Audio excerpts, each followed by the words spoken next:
Hello everyone, this is Deepika. Welcome back to my YouTube channel and political science की origin of the state series में आज हम discuss करेंगे force theory, divine origin theory and the evolutionary theory already discuss कर चुके हैं। अगर आपने नहीं देखा है तो आई बटन पर लिंक मिल जाएगा, आप देख सकते हो। राइट, आज जो हम डिस्कस करेंगे वो फोर्स थ्योरी डिस्कस करेंगे। ये टॉपिक क्यों इम्पॉर्टेंट है? क्योंकि हमारे एग्ज़ाम्स में इस टॉपिक से क्वेश्चन पूछे जाते हैं, तो ज़रूरी है कि इस टॉपिक को हम कवर करें और इसकी प्रॉपर अंडरस्टैंडिंग रखें। आज के टॉपिक में जो डिस्कशन है, आपको इनफ पॉइंट मिल जाएंगे और आपको स्कॉलर्स के नाम भी रहेंगे। राइट, क्रिटिकल इवैल्यूएशन भी रहेगा, ताकि अगर एग्ज़ाम में ये पूछा जाए कि examine the force theory of origin of state, तो उसका क्रिटिकल इवैल्यूएशन मतलब क्रिटिसिज्म भी आप लिख पाओ। तो ये सारे पॉइंट्स मैं आज के वीडियो में डिस्कस करूँगी। So thanks for watching. अगर आप नए हो तो please like, share and subscribe. जैसे ओरिजिन ऑफ द स्टेट की जो थ्योरीज़ हैं, तो उसमें हम ये डिस्कस कर रहे हैं कि जो स्टेट है वो एग्जिस्टेंस में कैसे आया, स्टेट का मीनिंग क्या है, स्टेट का नेचर क्या है, स्टेट ओरिजिन में एग्जिस्टेंस में कैसे आया। राइट, तो हमने बहुत सारी थ्योरीज़ देखी हैं जो इस ओरिजिन ऑफ द स्टेट को एक्सप्लेन करती हैं। क्योंकि जो स्टेट है, इसका एग्जिस्टेंस किसी एक पर्टिकुलर टाइम एंड स्पेस में नहीं आया है। तो डिफरेंट पॉलिटिकल साइंटिस्ट ने डिफरेंट तरीके की हाइपोथेसिस दिए हैं और अपनी थ्योरीज़ को बनाया है।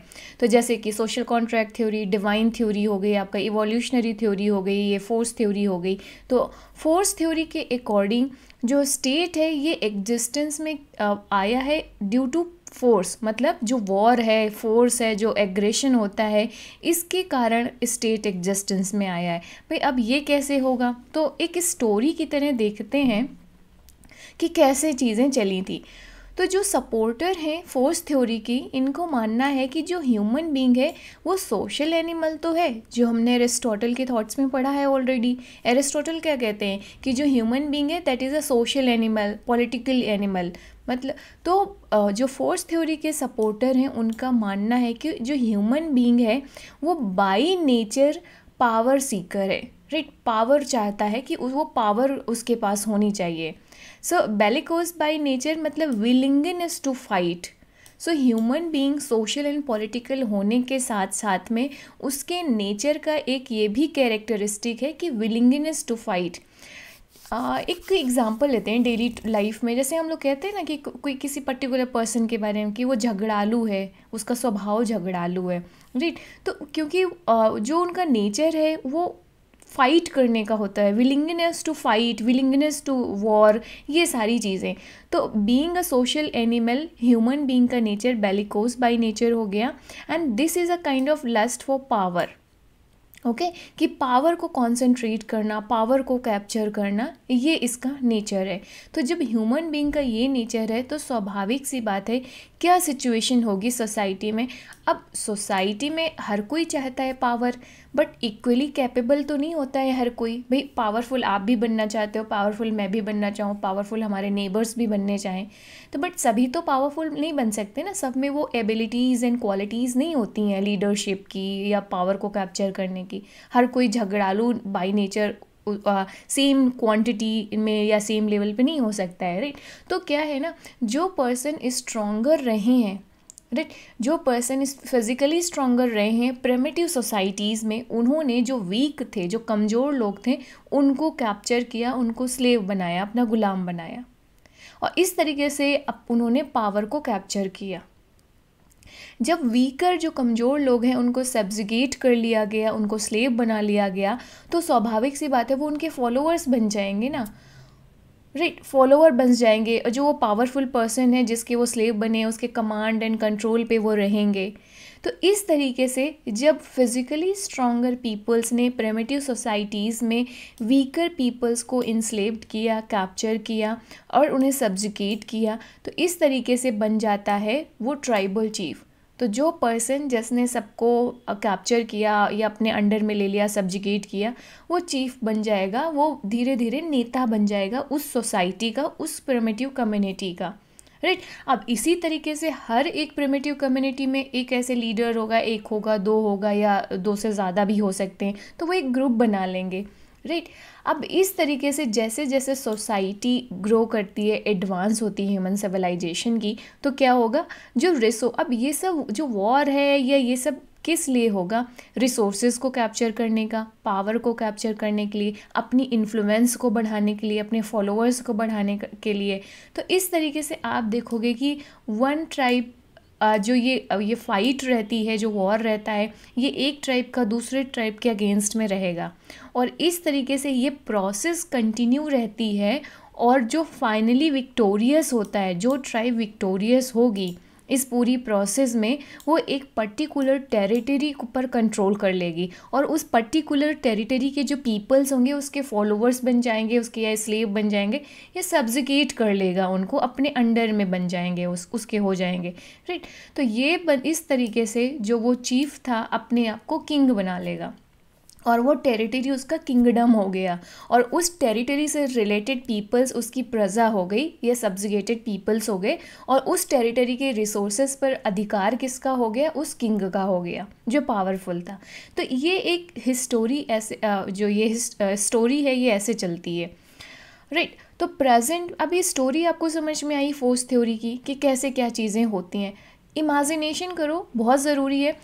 मैं हमेशा कहती हूँ कि किसी भी कॉन्सेप्ट को मतलब लंबे समय तक अगर आपको याद रखना है तो उस कॉन्सेप्ट को पढ़ो, सुनो, समझो और उसको इमेजिन करो। और जब इमेजिनेशन से क्या होगा, आपका जो वो कॉन्सेप्ट है वो उसकी रिटेनिंग पावर आपकी बढ़ जाएगी। Trust me guys, do it. तो ये स्टोरी ध्यान रखना। तो बहुत सारे स्कॉलर्स हैं जो मॉडर्न टाइम पे सपोर्ट करते हैं आपकी फोर्स थ्योरी का, राइट। यहाँ पर ये नाम मेंशन है, आप चाहें तो कोट अपने आंसर में कोट कर सकते हैं। कुछ स्कॉलर्स के मैं स्टेटमेंट लूँगी यहाँ पर जो हमारे लिए इम्पॉर्टेंट है और जिसके थ्रू हम अपनी फोर्स थ्योरी को जस्टिफाई कर सकते हैं, फोर्स थ्योरी में वैल्यू एडिशन कर सकते हैं जब आंसर लिखेंगे। तो जैसे पहली स्टेटमेंट है लिकॉक का। लिकॉक कहते हैं कि हिस्टोरिकली ये देखा गया है कि ये जो गवर्नमेंट है ये किसका आउटकम है? ह्यूमन एग्रेशन का, राइट। मतलब एग्रेशन का मतलब वही लड़ाई झगड़े, फाइट या जैसे वॉर होते थे, वॉरफेयर। तो जो फोर्स थ्योरी है ये क्या एक्सप्लेन करती है कि जो गवर्नमेंट है हिस्टोरिकली किसका प्रोडक्ट है? ह्यूमन एग्रेशन का। देन एक नेक्स्ट स्कॉलर्स हैं जेंग्स, वो कहते हैं कि अगर ये प्रूफ करना बहुत आसान है कि जो मॉडर्न टाइम पे जितनी भी पॉलिटिकल कम्युनिटीज़ हैं, जो पॉलिटिकल सोसाइटीज़ हैं, ये सब मतलब किसकी वजह से एग्जिस्ट कर रही हैं? क्योंकि ये वॉरफेयर में सक्सेसफुल रही थी। अब इस तरीके के बहुत सारे सोसाइटीज़ हैं। अब अगर आपने मेडिवल हिस्ट्री, एंशिएंट हिस्ट्री पढ़ी होगी तो कैसे एक किंगडम सरवाइव करता है, फिर वो नेक्स्ट जो किंगडम आसपास के होते हैं उन पे वॉर करते हैं और उनको अपने टेरिटरी में मिला लेते हैं, तो वो किंगडम ख़त्म हो जाता है, अपने किंगडम को एक्सपैंड करते हैं।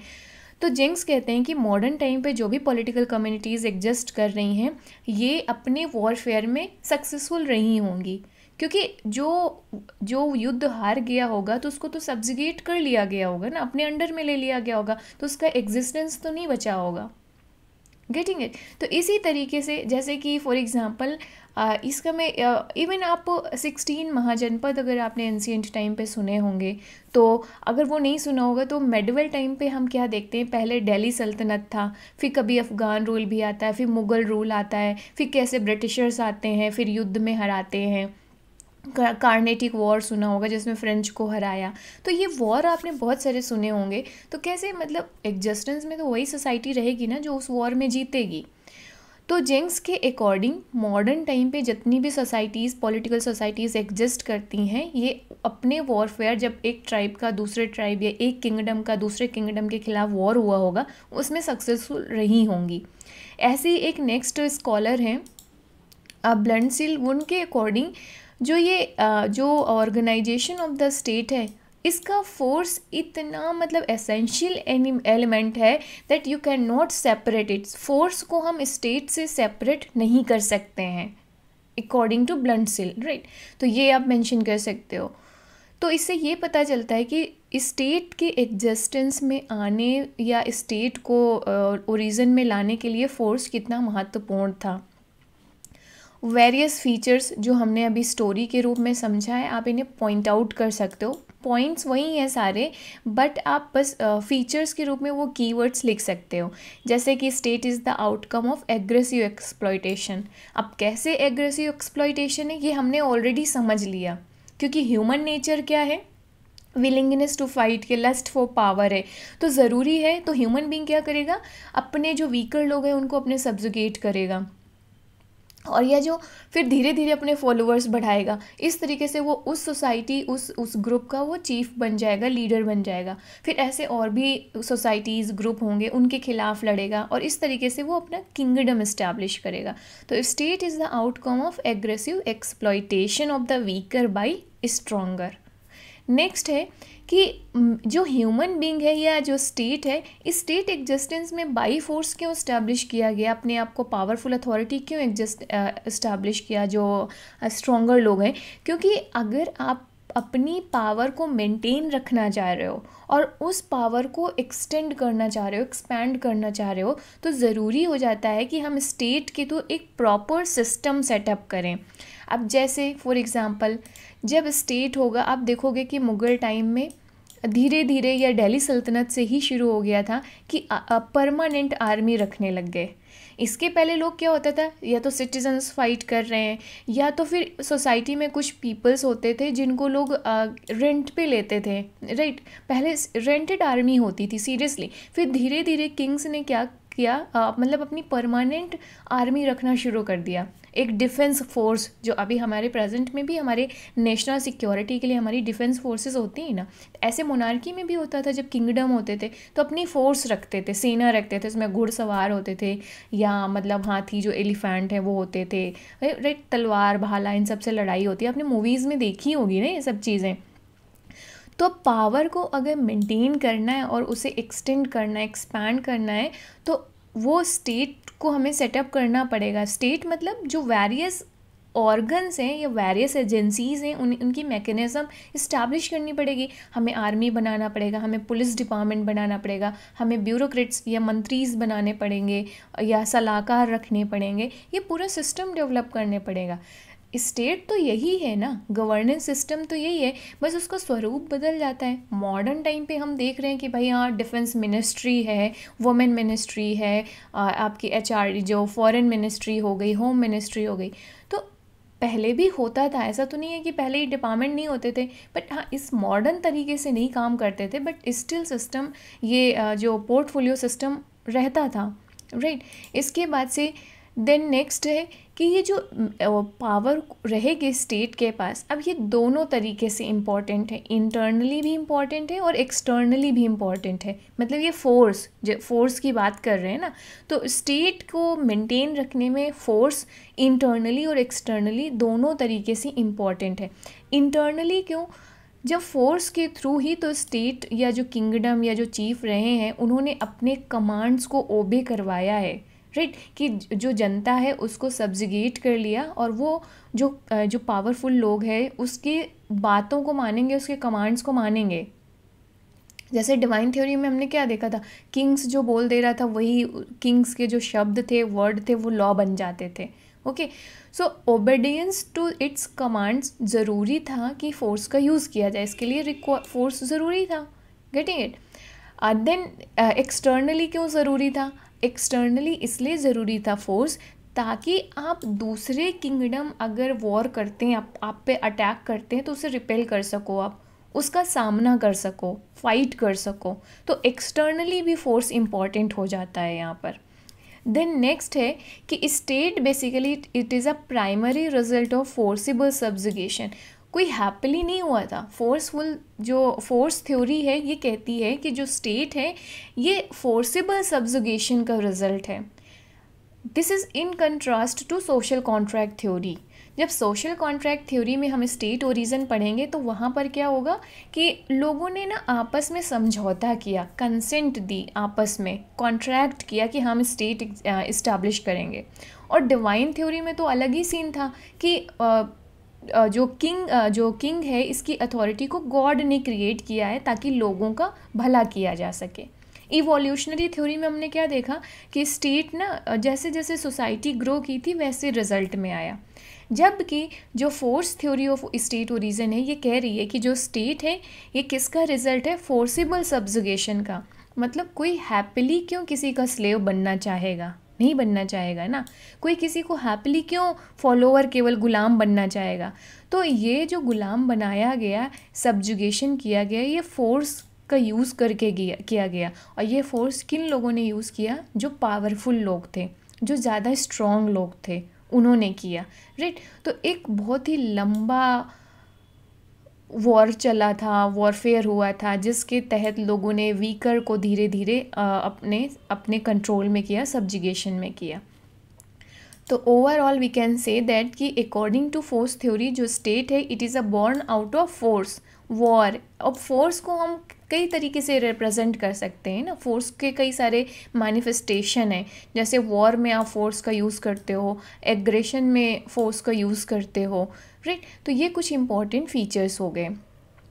कुछ एग्जाम्पल्स यूज़ कर सकते हो मतलब हमारे हिस्टोरिकल एग्जाम्पल्स, जैसे कि नॉर्वे, स्वीडन, डेनमार्क, ये कुछ किंगडम्स थे जिनका एक्सपेंशन एंड क्रिएशन फोर्स का यूज़ करके हुआ था। एक नोमैडिक सोसाइटी है, मान लीजिए कम्युनिटीज़ हैं, उन्होंने एक दूसरे से लड़ाई की। और आपने शायद बहुत सारी वेब सीरीज़ देखी होगी इन सब से रिलेटेड कि किस तरीके से ये किंगडम बने थे। जब प्रिमिटिव सोसाइटीज़ होती थी तो वो रिसोर्सेज की खोज में एक दूसरे की तरफ जाते थे। इंडिया में ही एग्जाम्पल ले लेना, इंडिया की अगर कॉलोनियल हिस्ट्री आपने पढ़ी है तो जब हम देखते हैं कि किस तरीके से कोलंबस इंडिया की खोज में निकले थे, क्योंकि उन्होंने सुना था कि इंडिया एक प्लेस है, बहुत रिच है, बहुत रिसोर्सेज हैं वहाँ पर। उन्होंने अमेरिका की खोज कर ली। फिर वास्को डी गामा आते हैं, किसी तरह पहुँचते हैं इंडिया में और इंडिया की खोज की उन्होंने। बट आए तो वो ट्रेड के लिए ही थे कि इंडिया से रिसोर्सेज को लिए जा सकें। फिर धीरे धीरे देखा यहाँ पर कि अच्छा रिसोर्सेज बहुत ज़्यादा हैं, हम इन्हें कर सकते हैं। अपनी पावर का यूज़ किया, नेवी का यूज़ किया और इंडिया के जो इंडियंस को सब्जुगेट कर लिया, क्योंकि वो पावरफुल लोग थे। इंडिया में जो उस टाइम मुग़ल, जो लेटर मुग़ल जो पीपल्स थे, जो गवर्नमेंट थी वो बहुत वीक थी, सब्जुगेट कर लिया इंडियंस को। फिर धीरे से देखोगे कि फ्रेंच पीपल्स भी आते हैं, डच भी आते हैं, पुर्तगीज़ भी आते हैं, वो भी कोशिश करते हैं कि वो यहाँ पर डोमिनेंस इस्टेब्लिश कर लें।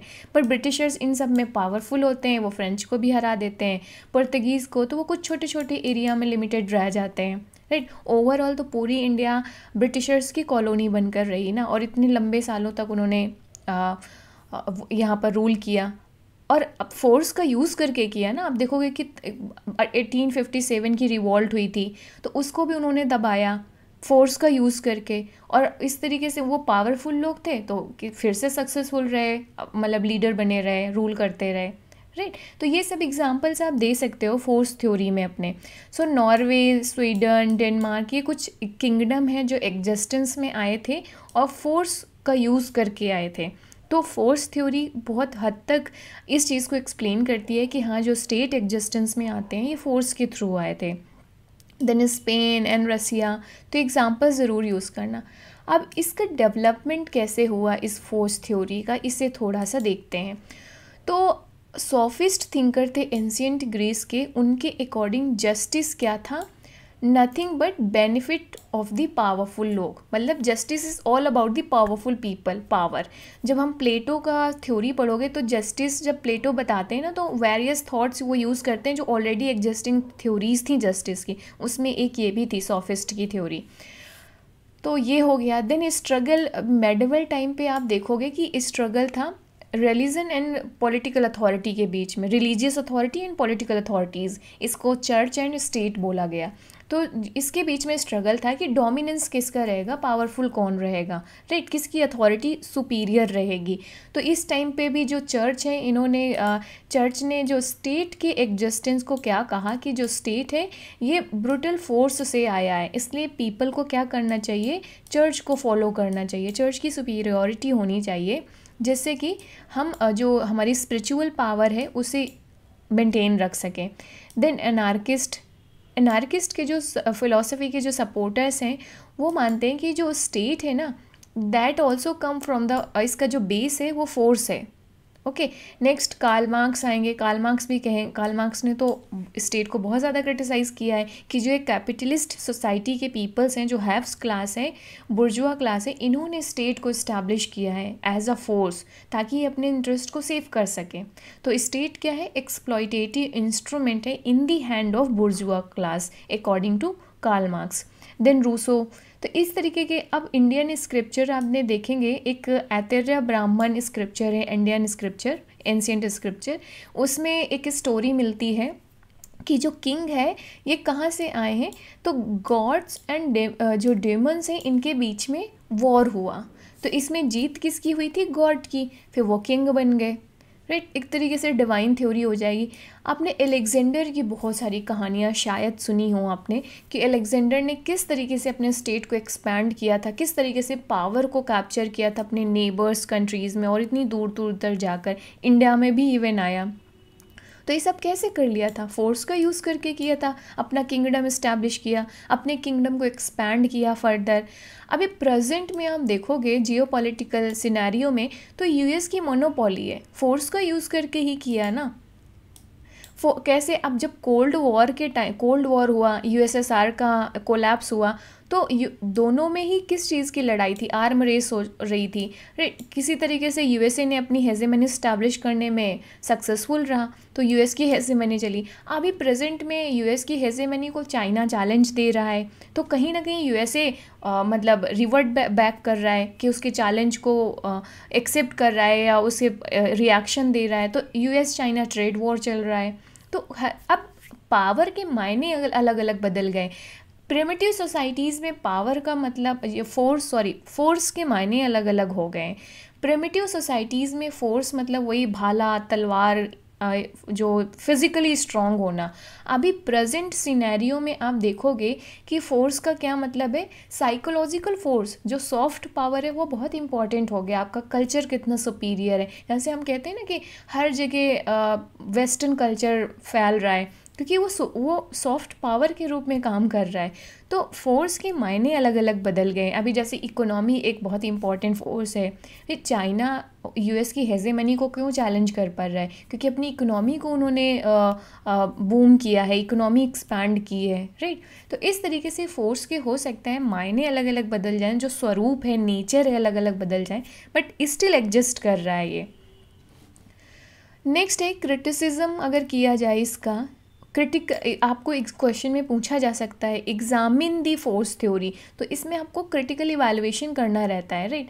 तो थॉमस हिल, जो टीएच ग्रीन है, इन्होंने कहा है कि जो स्टेट का बेस है ना, फाउंडेशन है, ये फोर्स नहीं होता, ये विल होता है। क्यों? क्योंकि जो स्टेट है वो फोर्स के बेसिस पे जो रहेगा वो नहीं चल पाएगा, वो सस्टेन नहीं कर पाएगा। तो स्टेट का जो फाउंडेशन है वो विल होना चाहिए, ना कि फोर्स। ये मेंशन कर सकते हो।